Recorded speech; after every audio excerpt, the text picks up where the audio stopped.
सत्यनारायण भगवान की जय। दोस्तों, स्वागत है आपका हमारे YouTube चैनल व्रत साधना में। आज के इस वीडियो में आप सब जानेंगे कि दिन सुनी जाने वाली श्री सत्यनारायण भगवान की कथा। इस कथा को श्रवण करने से अधमेश यज्ञ का फल प्राप्त होता है, साथ ही में अनंत प्रकार की सुख समृद्धि का भी वरदान मिलता है। तो आइए आज की इस वीडियो में हम आपको सुनाने वाले हैं मार्गशीर्ष पूर्णिमा श्री सत्यनारायण भगवान की कथा। सबसे पहले आप वीडियो को लाइक करके चैनल को सब्सक्राइब कर लें, क्योंकि ऐसी ही व्रत कथाओं की वीडियो हमारे चैनल पे आती रहती हैं। जहां होता है सत्यनारायण व्रत, वहां बसता है सुखधाम। दीन दुखी के कष्ट हरे श्री सत्यनारायण भगवान। तो प्रेम से बोलिए सत्यनारायण भगवान की जय। सत्यनारायण भगवान की कथा केवल एक पूजा ही नहीं, बल्कि एक अद्भुत आशीर्वाद है जो जीवन में सुख शांति और समृद्धि लाता है। श्री सत्यनारायण भगवान की कथा के श्रवण से हर संकट, हर पाप का नाश होता है। आज सत्य, धर्म और भक्ति के इस महायज्ञ में हम सब एकत्रित हुए हैं। तो आइए श्री सत्यनारायण भगवान जी की इस दिव्य कथा का आरंभ करते हैं। बोलिए गणपति भगवान की जय। जय श्री सत्यनारायण भगवान की जय। कथा मैया की। कथा से पहले हम सब भगवान सत्यनारायण का ध्यान करते हैं, जिनका स्वरूप शांति से पूर्ण है, जो शीश नाग पर शयन करते हैं, जिनकी नाभि में कमल है, वह देवताओं के हैं, जो समस्त संसार का आधार है, जो आकाश के समान असीमित हैं, जिनका रंग मेघ अर्थात बादलों के समान है, और जिनका रूप शुभ है, जो कि लक्ष्मी जी के पति हैं, जिनके नेत्र कमल के समान सुंदर है, और जो योगियों के ध्यान में सदैव विराजमान रहते हैं। हम सब उन भगवान श्री विष्णु की वंदना करते हैं, जो संसार के सभी भयों का नाश करने वाले और समस्त लोगों को एकमात्र स्वामी है। तो प्रेम से बोलिए श्री सत्यनारायण भगवान की जय। जय श्री लक्ष्मी नारायण भगवान की जय। पौराणिक कथाओं की। तो पौराणिक कथाओं के अनुसार एक समय नमशरण तीर्थ में शौनक आदि 88,000 ऋषियों ने श्री सूत जी से कहा, हे प्रभु, इस कलयुग में वेद विद्या रहित मनुष्यों को प्रभु भक्ति किस प्रकार मिलेगी और उनका उद्धार कैसे होगा। हे मुनि श्रेष्ठ, कोई ऐसा तप कहिए जिससे थोड़े समय में पुण्य प्राप्त होवे और मनवांछित फल मिले। ऐसी कथा को सुनने की हमारी इच्छा है। सर्व साक्षात ज्ञाता श्री सूत जी बोले, हे वैष्णव, मैं पूज्य आप सबने प्राणियों के हित की बात पूछी है। अब मैं उस श्रेष्ठ व्रत को आप लोगों को कहूंगा, जिस व्रत को नारद जी ने श्री लक्ष्मी नारायण भगवान से पूछा था और लक्ष्मीपति ने मुनि श्रेष्ठ नारद जी से कहा था। सो ध्यान पूर्वक सुने। एक समय योगी राज नारद जी दूसरे के हित की इच्छा में अनेक लोकों में घूमते हुए मृत्यु लोक में आ पहुंचे। यहाँ अनेक योनियों में जन्म हुए प्राय सभी मनुष्य को अपने कर्मों के अनुसार अनेक दुखों से पीड़ित देखकर सोचा कि इस यत्न के करने से निश्चय ही प्राणियों के दुखों का नाश हो सकेगा। ऐसा मन में सोचकर देव ऋषि मुनि श्री विष्णु लोग गए और वहां श्रेष्ठ वर्णर और चारों भुजाओं वाले देवाओं को इस नारायण को देखकर, जिनके हाथ में शंख चक्र गदा और पक्ष थे तथा वरमाला पहने हुए थे, स्तुति करने लगे, हे भगवान, आप अत्यंत शक्ति से संपन्न हैं, मन तथा वाणी भी आपको कोई नहीं पा सकता, आपका आदि मध्य अंत भी नहीं है, आप निगुण स्वरूप सृष्टि के आदि हैं, भूत और भक्ति के सभी दुखों को नष्ट करने वाले हो, आपको मेरा नमस्कार। नारद जी इस प्रकार की स्तुति सुनकर भगवान श्री विष्णु बोले, मुनि श्रेष्ठ, आपके मन में क्या है? आपका किस काम के लिए आगमन हुआ है? निसंचेह कहिए। तब नारद मुनि बोले, प्रभु, मृत्यु लोक में सब मनुष्य जो अनेक योनियों में पैदा हुए हैं, अपने अपने कर्मों के द्वारा अनेक प्रकार के दुखों से दुखी हो रहे हैं। नारद, यदि आप मुझ पर दया रखें तो बतलाइए कि उन मनुष्यों के सब दुख थोड़े थोड़े से ही प्रयत्नों से कैसे दूर हो सकते हैं। तब श्री विष्णु भगवान जी बोले, हे नारद, मनुष्य की भलाई के लिए तुमने बहुत अच्छी बात पूछी है। जिस काम के करने से मनुष्य मोह से छूट जाता है, वह मैं कहता हूँ, सुनो। बहुत पुण्य देने वाला, स्वर्ग तथा मृत्यु लोक दोनों में दुर्लभ एक अत्यंत उत्तम व्रत है। आज मैं प्रेमवश होकर तुमसे कहता हूँ, श्री सत्यनारायण भगवान का ये व्रत अच्छी तरह विधि पूर्वक करके मनुष्य धरती पर आयु प्रयत सुख भोग कर मरने पर मोक्ष को प्राप्त होता है। श्री भगवान ने वचन सुनकर नारद मुनि बोले, हे भगवान, उस व्रत का फल क्या है, क्या विधान है और किसने ये व्रत किया है, किस दिन ये व्रत करना चाहिए, विस्तार पूर्वक कहिए। भगवान विष्णु बोले, हे नारद, दुख शोक आदि को दूर करने वाला, धन धान्य को बढ़ाने वाला, सौभाग्य तथा संतान का फल देने वाला ये व्रत सब स्थान पर विजय करने वाला है। भक्ति और श्रद्धा के साथ किसी भी दिन मनुष्य श्री सत्यनारायण की प्रातःकाल के समय ब्राह्मणों और बंधुओं के साथ धर्म परायण होकर पूजा करे। भक्ति भाव से नैवेद्य केले का फल, शहद, घी, दूध, गेहूं का आटा, सवाया लेवे। गेहूं के अभाव में साठी का चूरन भी ले सकते हैं और सब पदार्थों को भगवान को अर्पित कर देवें तथा बंधुओं सहित ब्राह्मणों को भोजन कराएं। इसके पश्चात संयम भोजन करें। रात्रि में नृत्य गीत आदि का योजन कर सत्यनारायण भगवान का ध्यान करते हुए समय बिताएं। इस तरह व्रत करने का मनुष्य की इच्छा निश्चय पूरी होती है। विशेष रूप से कली काल में भूमि पर यही मोक्ष का सरल उपाय है। प्रेम से बोलिए श्री सत्यनारायण भगवान की जय। जय श्री सत्यनारायण भगवान की कथा। तो श्री सत्यनारायण भगवान कथा का प्रथम अध्याय संपूर्ण। दूसरा अध्याय। श्री सूत जी बोले, ऋषियों, जिसने सबसे पहले इस व्रत को किया है उसका इतिहास कहता हूँ, ध्यान पूर्वक सुनना। सुंदर काशीपुर नगरी में एक अत्यंत निर्धन ब्राह्मण रहता था। वह भूख और प्यास से बेचैन हुआ नित्य पृथ्वी पर घूमता था। ब्राह्मणों से प्रेम करने वाले भगवान ने ब्राह्मण को दुखी देख बड़े बड़े ब्राह्मण का रूप धारकर उसके पास जाकर आदर पूर्वक पूछा, हे प्रिय, तुम नित्य दुखी होकर पृथ्वी पर क्यों घूमते हो? ब्राह्मण, ये सब मुझसे कहो, मैं सुनना चाहता हूँ। तब वह ब्राह्मण बोला, मैं निर्धन ब्राह्मण हूँ, भिक्षा के लिए पृथ्वी पर फिरता हूँ। भगवान, यदि आप इससे छुटकारा पाने का कोई उपाय जानते हैं तो कृपया करके मुझे बताइए। वृद्ध ब्राह्मण बोला, हे प्रिय, सत्यनारायण भगवान मनोवांछित फल देने वाला है, इसलिए तुम उनका पूजन करो, जिसके करने से मनुष्य सब दुखों से मुक्त हो जाता है। तब ब्राह्मण को व्रत का सारा विधान बतलाकर बूढ़े ब्राह्मण का रूप धारण करने वाले श्री सत्यनारायण भगवान वही अंतर ध्यान हो गए। जिस व्रत को वृद्ध ब्राह्मण ने बतलाया था, मैं उसका वश करूंगा, ये निश्चय करके उसने रात भर नींद नहीं आई। सवेरे उठकर सत्यनारायण भगवान के व्रत का निश्चय कर वह भिक्षा के लिए चला गया। उस दिन उसको भिक्षा में बहुत सारा धन मिला, जिससे बंधु बांधव के साथ उसने सत्यनारायण भगवान का व्रत किया। वह ब्राह्मण सब दुखी से छूटकर अनेक प्रकार की संपत्तियों से युक्त हुआ। उस समय से वह ब्राह्मण हर मास व्रत करने लगा। इस तरह सत्यनारायण भगवान के व्रत को जो भी करेगा वह मनुष्य सब दुखों से छूट जाएगा। इस तरह नारद जी से सत्यनारायण भगवान का कहा हुआ, ये व्रत मैंने तुमसे कहा। और तब ऋषिगण बोले, हे मुनिवर, संसार में इस ब्राह्मण से सुनकर किस किसने इस व्रत को किया, हम सब भी सुनना चाहते हैं। इसके लिए हमारे मन में अत्यंत जिज्ञासा हो रही है। सूत जी बोले, हे मुनियों, जिसने इस व्रत को किया है वह सब भी सुनो। एक समय वह ब्राह्मण धन और ऐश्वर्य के अनुसार बंधु बांधव के साथ व्रत करने को तैयार हुआ। उसी समय एक लकड़ी बेचने वाला बूढ़ा आदमी आया और बाहर लकड़ियों को रखकर ब्राह्मण के मकान में गया। प्यास से दुखी लड़खड़ाता उनके व्रत करते देखकर ब्राह्मण को नमस्कार करके कहने लगा, आप क्या कर रहे हैं?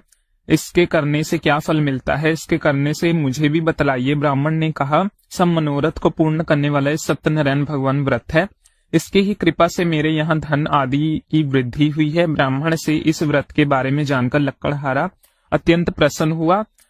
चरणामृत लेकर प्रसाद ग्रहण करने के बाद वह घर को गया। अगले दिन लकड़हारे ने अपने मन में इस प्रकार का संकल्प लिया, आज गांव में लकड़ी बेचने से जो धन मिलेगा उसी से सत्यनारायण भगवान का उत्तम व्रत करूंगा। ऐसे मन में निश्चय कर वह बूढ़ा आदमी लकड़ियां अपने सर पर रखकर जिस नगर में धनवान लोग रहते हैं और सुंदर नगर में गया और वहां पर उसने उन लकड़ियों का दाम पहले से चौगुना मिला। तब वह लकड़हारा दाम लेकर अति प्रसन्न होकर पके केले, शक्कर, घी, गुड़, दही और गेहूं का चूरन इत्यादि सत्यनारायण भगवान के व्रत की कुल सामग्रियों को लेकर अपने घर गए और फिर उसने अपने परिवारजनों को बुलाकर विधि के साथ भगवान का पूजन और व्रत किया।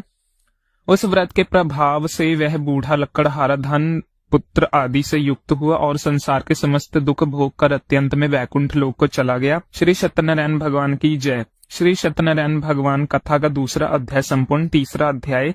श्री सूत जी बोले, हे श्रेष्ठ मुनि, अब आगे की कथा कहता हूँ, सुनो। उल्कामुख नामक का एक बुद्धिमान राजा राज करता था।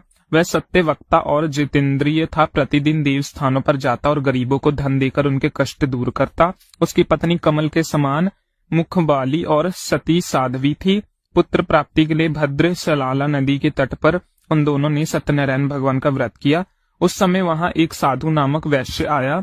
उसके पास व्यापार के लिए बहुत सारा धन था। वह नाव को किनारे पर ठहराकर राजा के पास आ गया और राजा को व्रत करते देखकर विनय के साथ पूछने लगा, राजन, भक्ति युक्त चित्त से आप क्या कर रहे हैं? मेरी सुनने की इच्छा है, आप मुझे ये बतलाएं। तब राजा बोले, हे वैश्व, आपने बांधव के साथ पुत्र आदि की प्राप्ति के लिए मैं यहाँ शक्तिमान सत्यनारायण भगवान का व्रत और पूजन मैं कर रहा हूँ। राजा के वचन सुनकर साधु आदर से बोला, हे राजन, मुझे भी इसका सब विधि विधान कहो, मैं भी इसी के अनुसार इस व्रत को अवश्य करूंगा। मेरी भी कोई संतान नहीं है और मुझे विश्वास है कि इस व्रत को करने से निश्चय ही मुझे संतान प्राप्ति होगी।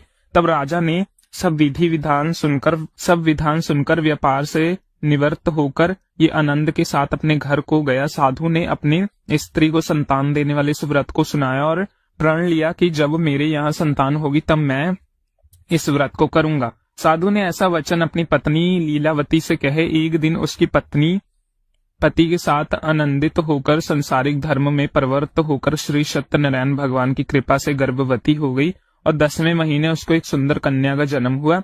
वह कन्या दिनों दिन इस तरह बढ़ने लगी जैसे शुक्ल पक्ष का चंद्रमा बढ़ता है। कन्या का नाम कलावती रखा गया। तब लीलावती ने मीठे शब्द में अपने पति से कहा, स्वामी, जो आपने संकल्प लिया था कि मैं संतान होने पर सत्यनारायण भगवान का व्रत करूंगा, अब आप उसे करिए। साधु बोला, प्रिय, इसके विवाह पर करूंगा। इस प्रकार अपनी पत्नी को आश्वासन देकर वह नगर को चला गया। अब कलावती अपने पिता के घर में रहकर बड़ी हो गई थी और एक दिन साधु अब नगर में सखियों के साथ अपनी पुत्री को देखता हुआ तुरंत दूत को बुलाकर कहा कि पुत्री के लिए कोई सौभाग्यवर देख कर लाओ। साधु की आज्ञा पाकर दूत कंचन नगर पहुंचा और वहां पर खोज कर देखभाल कर कन्या के लिए सुभोग्य वर्णिक पुत्र को ले आया। उस सौभाग्य युवक को देखकर साधु ने अपने बंधु बांधव सहित प्रसन्न चित्त होकर अपनी पुत्री का विवाह उसके साथ कर दिया, किंतु दुर्भाग्य से विवाह के समय भी वह उस व्रत को ना कर पाया, वो भूल गया। तब श्री सत्यनारायण भगवान क्रोधित हो गए और साधु को श्राप दे दिया कि तुम्हें दारुणमय दुख प्राप्त होगा। अपने कार्य में कुशल साधु वैश्व अपने जमाता सहित समुद्र के समीप स्थित रतन नगर में गया और वहां दोनों ससुर जमाई चंद्रकेतु राजा के उस नगर में व्यापार करने लगे। एक दिन भगवान सत्यनारायण की माया से प्रेरित कोई चोर राजा का धन चुराकर भाग रहा था, किंतु राजा के दूतों को आता देखकर चोर घबराता हुआ धन को वहीं छुपा छोड़कर चला गया जहां वह ससुर और जमाई ठहरे हुए थे। जब दूतों ने उन साधु वैश्यों के पास राजा के धन को रखा हुआ देखा, उन्होंने को चोर समझ लिया और दोनों को बांध कर ले गए और राजा के पास जाकर बोले, हे राजन, ये दो चोर हम पकड़ लाए हैं, देखो, अब आज्ञा दीजिए। तब राजा की आज्ञा से उन्हें कठोर कारावास में डलवा दिया गया। उसने सब धन भी छीन लिया। सत्यनारायण भगवान के श्राप के कारण साधु वैश्व की पत्नी और पुत्री भी इधर घर में बहुत दुखी रहने लगी। उनके घर पर जो भी धन रखा था वह चोरी हो चुका था। शारीरिक और मानसिक पीड़ा और भूख प्यास से अति दुखी होकर अन्न की चिंता में कलावती एक दिन ब्राह्मण के घर गई और वहां उसने सत्यनारायण भगवान का व्रत होते देखा। फिर कथा सुनी और प्रसाद ग्रहण करते रात होने पर वह घर आई तो उसकी माता ने कलावती से पूछा, पुत्री तू कहाँ थी? मेरे मन में न जाने क्या क्या चल रहा था। कलावती कहने लगी, माता, मैंने एक ब्राह्मण के घर पर श्री सत्यनारायण भगवान का व्रत होते देखा। कन्या के ऐसे वचन सुनकर लीलावती भगवान के पूजन की तैयारी करने लगी। लीलावती ने परिवार और बंधु सहित श्री सत्यनारायण भगवान का पूजन किया और वर मांगने की मेरे पति और दामाद शीघ्र घर आ जाए। साथ ही प्रार्थना की कि हम सबका अपराध क्षमा करो। सत्यनारायण भगवान इस व्रत में संतुष्ट हो गए और राजा चंद्रकेतु को स्पर्श में दर्शन देकर कहा, हे राजन, तुमने जिन दिनों वैश्व को बंदी बना रखा है वह निर्दोष हैं, उन्हें प्रातः ही छोड़ दो और उनका सब धन जो तुमने ले लिया है उन्हें वापस लौटा दो, नहीं तो मैं तेरा धन, राज्य, पुत्र आदि सब नष्ट कर दूंगा। राजा को ऐसे वचन कहकर भगवान अंतर ध्यान हो गए। प्रातःकाल राजा चंद्रकेतु ने सभा में सरपय सुनाया। फिर दोनों वणिक पुत्रों को कैद से मुक्त कर सभा में बुलाया। दोनों को आते ही राजा को नमस्कार किया। राजा मीठे वचन से बोला, मनुभावी, तुम दववश ऐसा कठिन दुख प्राप्त हुआ है, अब तुम्हें कोई भय नहीं। ऐसा कहकर राजा ने उनको नए नए वस्त्र आभूषण पहनाए और जितना धन लिया था उससे 2 गुना धन देकर आदर सहित विदा कर दिया। वह दोनों वैश्व अपने घर को चल दिए। सत्यनारायण भगवान की जय। श्री सत्यनारायण व्रत का 3रा अध्याय पूर्ण। 4था अध्याय। श्री सूत जी बोले, साधु बनिया मंगलचार्य कर और ब्राह्मणों को धन देकर अपनी नगरी के लिए चल पड़ा। साधु के कुछ देर दूर जाने पर इधर भगवान सत्यनारायण की उसकी सत्या की परीक्षा लेने के विषय में जिज्ञासा हुई और वह एक डंडी का वेश बनाकर उस बनिए के सामने गए और उससे साधो तुम्हारी नाव में क्या भरा है। तब धन के मध्य में चूर दोनों महाजनों ने अवहेलवान पूर्वक हंसते हुए कहा, डंडी सन्यासी क्यों पूछ रहे हो, क्या कुछ मुद्रा लेने की इच्छा है? हमारी नाव में तो लता और पत्ते आदि भरे हैं। उनकी निष्ठुर वाणी सुनकर डंडी वेश भारी भगवान बोले, तुम्हारी बात सच हो जाए। ऐसा कहकर डंडी सन्यासी के रूप को धारण किए हुए भगवान कुछ दूर जाकर समुद्र के समीप बैठ गए।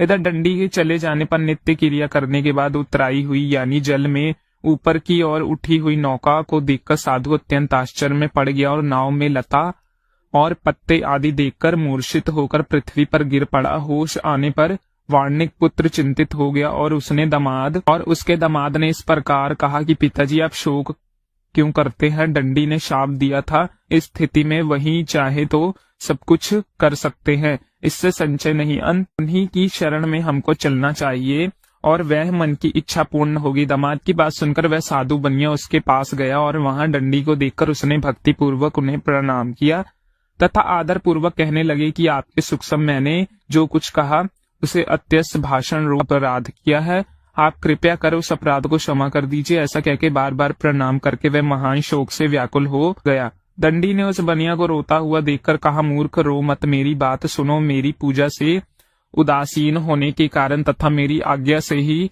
तुमने बार बार दुख प्राप्त किए हैं। भगवान की ऐसी वाणी सुनकर वह उनकी स्तुति करने लगा। साधु ने कहा, प्रभु ये आश्चर्य की बात है कि आपकी माया से मोहित होने के कारण ब्रह्म देवी आपके गुणों से रूपों को यथावत रूप से नहीं जान पाते, फिर मैं मूर्ख आपकी माया से मोहित होने के कारण भला कैसे जान सकता हूँ? प्रभु आप मुझ पर कृपा कीजिए और मुझ पर प्रसन्न होइए। मैं धन संपत्ति के अनुसार आपकी पूजा करूंगा और आपकी शरण में मेरा जो नौका में स्थित पूरा धन था उसकी मैं रक्षा करें। उस बनिए की भक्ति युक्त वाणी सुनकर भगवान जनार्दन संतुष्ट हुए और वहां जनार्दन उसे अभिष्ट वरदान कर वही अंतर ध्यान हो गए। इसके बाद वह साधु अपनी नौका में चढ़ा और उस धन धान्य से भरी हुई देखकर भगवान सत्यदेव की कृपा से हमारा मनोरथ सफल हो गया, ऐसा कहके सर्वजनों के साथ उसने भगवान विधिवत पूजा की। भगवान श्री सत्यनारायण की कृपा से वह आनंद पूर्वक से प्रतिपूर्ण हो गया। नाव को प्रत्येक पूर्वक संभालकर उसने अपने देश के लिए प्रस्थान किया। साधु बनिए ने अपने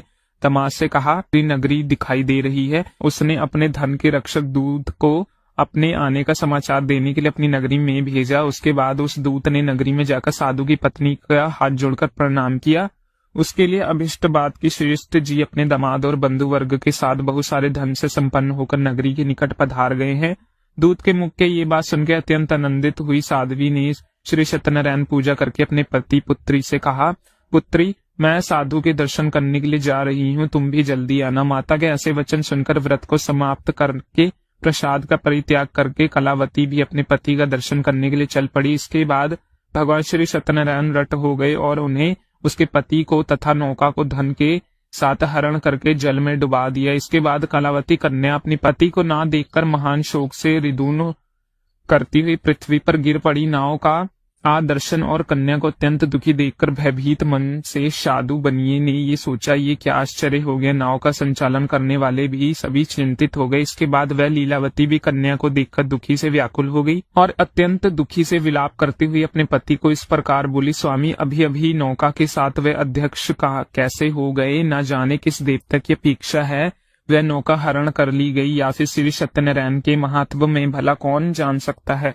ऐसा कहकर वह अपने परिवार जनों के साथ विलाप करने लगी और कलावती कन्या को गोद में लेकर रोने लगी। कलावती भी अपनी पति के नष्ट हो जाने पर दुखी हो गई। पति की पादुका लेकर उसने अनुगमन करने के लिए उसके मन में निश्चय किया कि कन्या के इस प्रकार के आश्चर्य को देखकर पत्नी सहित वह धर्म के साधु बनिया अत्यंत शोक व्याकुल हो गई और सोचने लगा, ये तो भगवान सत्यनारायण ने ये अपहरण किया है या फिर हम सभी भगवान सत्यदेव की माया से मोहित हो गए हैं। उस धन की शक्ति के अनुसार मैं भगवान श्री सत्यनारायण की पूजा करूंगा। तब सभी को बुलाकर इस प्रकार कहकर उसने अपने मन की इच्छा प्रकट की और बारंबार भगवान सत्यदेव और दंडवत प्रणाम किया। इससे दोनों को परिपालन भगवान सत्यदेव प्रसन्न हुए और भक्त वत्सल भगवान ने कृपा पूर्वक आकाशवाणी की कि तुम्हारी कन्या प्रसाद छोड़कर अपने पति को देखने चली गई। निश्चय ही इस कारण उसका पति अधवैश्य हो गया। यदि घर जाकर वह प्रसाद ग्रहण करके वापस आए तो साधु बनिए, तुम्हारी पुत्री पति को प्राप्त करेगी, इससे संचय नहीं। कलावती ने ये भी दिव्य आकाशवाणी सुनी तो वह शीघ्र ही अपने घर गई और उस प्रसाद को ग्रहण किया। वापस आकर उसने अपने परिवारजनों और अपने पति को भी देखा। तब कलावती कन्या ने अपने पिता से कहा कि पिताजी, अब तो घर चलिए, देरी क्यों कर रहे हैं। कन्या की बात सुनकर वर्णिक पुत्र संतुष्ट हो गए। विधि विधान से भगवान सत्यनारायण का पूजा करके धन तथा बंधु बांधव के साथ अपने घर को गया। इसके बाद पूर्णिमा और संक्रांति पर्वों पे भगवान सत्यनारायण का पूजा करते हुए इस लोक में सुख भोग कर अंत में वह सत्यपुर वैकुंठ लोक को चला गया। प्रेम से बोलिए श्री सत्यनारायण भगवान की जय। श्री सत्यनारायण भगवान कथा का 4वां अध्याय पूर्ण। 5वां अध्याय। श्री सूत जी बोले, श्रेष्ठ मुनि, अब इसके बाद दूसरी कथा कहूंगा, आप लोग ध्यान पूर्वक सुनिए। अपनी प्रजा का पालन करते हुए तत्पर तंगु ध्वज नामक एक राजा था। उसने सत्यदेव के प्रसाद का परित्याग करके दुख प्राप्त किया। एक बार वह वन में बहुत से पशुओं को मारकर वट वृक्ष के नीचे आया। वहां उसने देखा कि गोप गण बंधु बांधव के साथ संतुष्ट होकर भक्ति पूर्वक भगवान सत्यदेव की पूजा कर रहे हैं। राजा ये देखकर भी अहंकार वश न हुआ तो वह वहां गया और उनसे कहा, भगवान सत्यनारायण को प्रणाम ही किया। पूजन के बाद सभी उपकरण भगवान का प्रसाद राजा के समीप रखकर वहां से लौट आए और इच्छा अनुसार उन सभी ने भगवान का प्रसाद ग्रहण किया। इधर राजा को प्रसाद का परित्याग करने से बड़ा दुख मिला। उसका संपूर्ण धन्य धान्य और सभी 100 पुत्र नष्ट हो गए। राजा से मन में ये निश्चय किया कि अवश्य ही भगवान सत्यनारायण ने मेरा नाश कर दिया, इसके लिए मुझे वहां जाना चाहिए जहां श्री सत्यनारायण का पूजन हो रहा है। ऐसा मन में निश्चय करके गोप गणों के समीप वहां चले गए। भक्ति श्रद्धा से युक्त होकर विधि पूर्वक भगवान सत्यदेव की पूजा की। भगवान सत्यदेव की कृपा से वह पुण्य धन और पुत्रों से संपन्न हो गया। इसके बाद वह लोक में सुखी और उपभोग के अंत में सत्यपुर वैकुंठ लोक को प्राप्त हुआ। सूत जी कहते हैं कि जो व्यक्ति इस परम दुर्लभ श्री सत्यनारायण जी के व्रत को करता है, परम तथा फल प्रदायनी भगवान की कथा को भक्ति युक्त होकर सुनता है, उसे भगवान सत्यनारायण की कृपा से धन धान आदि की प्राप्ति होती। दरिद्रता धनवान हो जाता है, बंधन में पड़ा हुआ बंधन से मुक्त हो जाता है, डरा हुआ व्यक्ति मय मुक्त हो जाता है। सत्य बात है, संचय नहीं है। इस लोक में सभी इच्छुत फल के भोग कर अंत में सत्यपुर वैकुंठ लोक चला जाता है। ब्राह्मणों के इस प्रकार मैंने लोगों से भगवान सत्यनारायण के व्रत को कहा, जिससे करके मनुष्य सभी दुखों से मुक्त हो जाते हैं। कलयुग में तो भगवान सत्यदेव की पूजा विशेष फल प्रदायनी होती है। भगवान विष्णु के कुछ ही लोग काल, कुछ लोग सत्य, कुछ लोग ईश और कुछ लोग सत्यदेव तथा दूसरे लोग सत्यनारायण नाम से कहेंगे। उनके रूप धारण करके भगवान सत्यनारायण सभी का मनोरथ सिद्ध करते हैं।